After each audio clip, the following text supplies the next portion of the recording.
What's up, guys? Welcome back to another Commander Deck Tech, and this one is a deck I can't believe I still have together. Okay, so we're doing an updated version of ATRAXA Grand Unifier. If you guys have been watching the channel a while, you know I hate doing deck techs like this. I hate using overly popular commanders, but there's been a handful where it's like, oh well, I got a good deal on them, where I pulled them from packs, and I have to build them. Why not? So this is now becoming one of my higher bracket decks, I would say. This one is definitely bracket 4, pushing bracket 5, like CEDH level. Now, it does need some things to be CEDH, and I'm fully aware of that. So right now, it's definitely pushing the higher end of bracket 4. But let's jump into this deck tech, guys. Like always, link down below for the entire deck list. You guys can check it out. Let me know. Like always, I'm not going to go over the lands. It would just take too long to do that. But let's go over ATRAXA here. She's 3 green, white, blue, black. For flying, vigilant, that's a lifelink, Phyrexian Angel. When the ETBs reveal the top 10 cards of your library, for each card type, you may put a card of that type from among the revealed cards into your hand. Put the rest on the bottom of your library in a random order.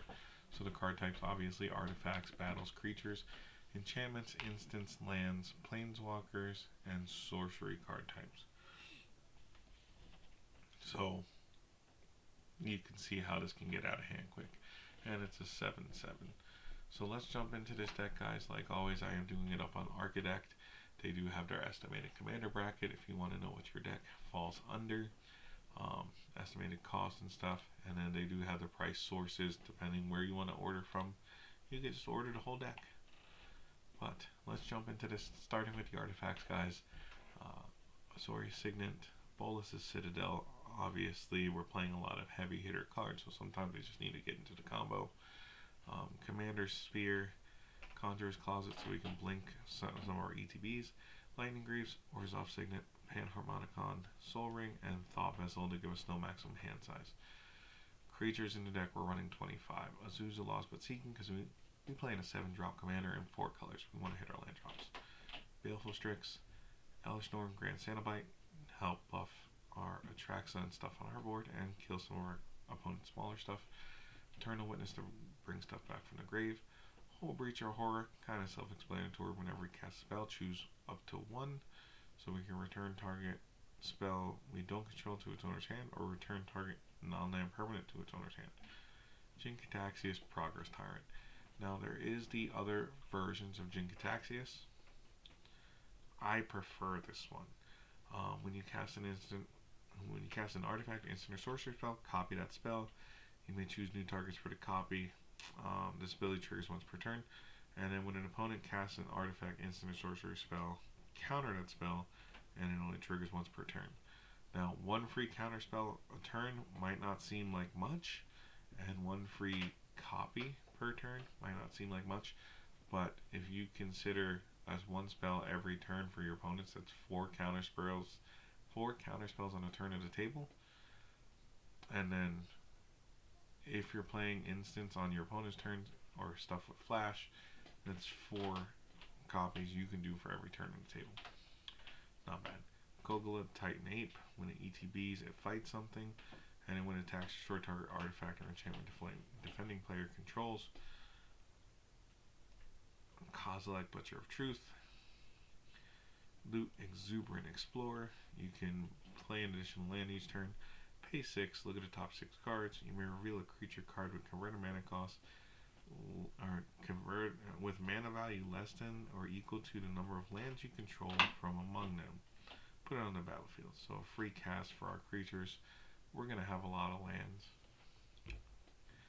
Magister Sphinx, when it comes into play, target player's life total becomes 10. This card is great with cards in a deck like Rune, or Progenitor Mimic, or Roaming Throne if you really wanted to, or some of our bounce spells to just make everybody else's life totals 10 and really just get in for game.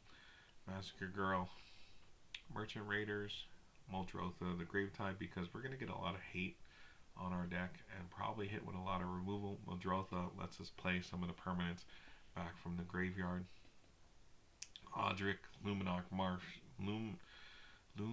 Marshal. This card is amazing, amazing on the board with Atraxa because Odric gives all our creatures during each combat the abilities of other creatures on the board. So if we have a creature with first strike, it gives all our creatures first strike, and then so on for flying, death touch, double strike, haste, hexproof, indestructible, lifelink, menace, reach, gulk, trample, and vigilance. So Atraxa has 4 of those keywords on her already. So it's already giving our creatures 4 things. We are running, like Vorinclex has trample, Ulamog has indestructible, Thassa has indestructible, so our creatures with Odric on the board are getting a lot of keywords, which is great. Progenitor Mimic, you have it enter as a copy of any creature on the battlefield, and then except it gains at the beginning of your upkeep if the creature isn't a token, put a token onto the battlefield that's a copy of the creature. So you can literally choose anything. Usually I end up choosing Atraxa, and then sacrifice the copy or sacrifice Atraxa just so we can get to ability triggering. Roaming Throne doubles triggered abilities of chosen type. Rune of the Hidden Realms, great card to blink stuff with. Runic Armasaur, people forget about this card. Okay, when an opponent activates an ability of a creature or land that isn't a mana ability, you can draw a card.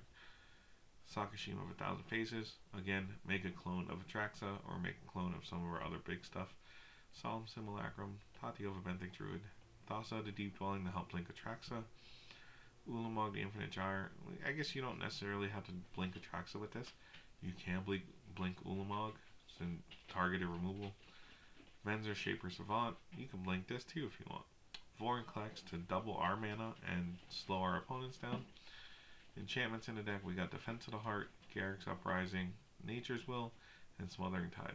Defense of the Heart puts in work because people forget what Defense of the Heart does. Okay? Forgets what it does. Yes. Instants in the deck, we got Abrupt Decay, Abzan Charm, Blessed Respite, Brainstorm, Counterspell, Psych Rift, obviously, Dark Ritual, Harrow, Frozen Grip, Opt, Putrefy, Slip on the Ring, and Village Rites. Got 2 Planeswalkers in the deck. We got Professor Onyx and Vivian Monsters Advocate, mostly for the minus ability here. When you cast a creature spell this turn, search your library for a creature card with lesser converted mana cost, put it onto the battlefield, and then shuffle your library. So, play this before you play Atraxa. Minus this, cast Atraxa, search for something less than 7 mana cost.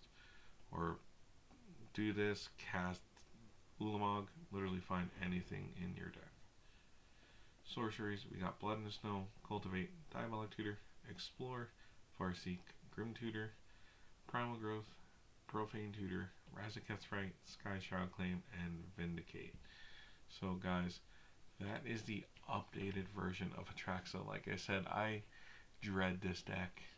The bane of my existence, I dread this deck. But I couldn't help but build it because I did pull it out of a pack, and then it quickly obviously became a quite powerful deck, so I kept it around. Let me know what you guys think about this deck. Leave a comment down below. Would you play Atraxa? Would you build Atraxa? Do you hate Atraxa? Let me know down in the comment section down below. And like always, guys, if you guys have any suggestions, I am just a Magic player. I don't know every card in the game. I am not a CEDH player. I'm not a pro player or anything like that. Just a guy that likes playing Commander with my friends. And this is obviously a higher powered deck. I'm not delusional.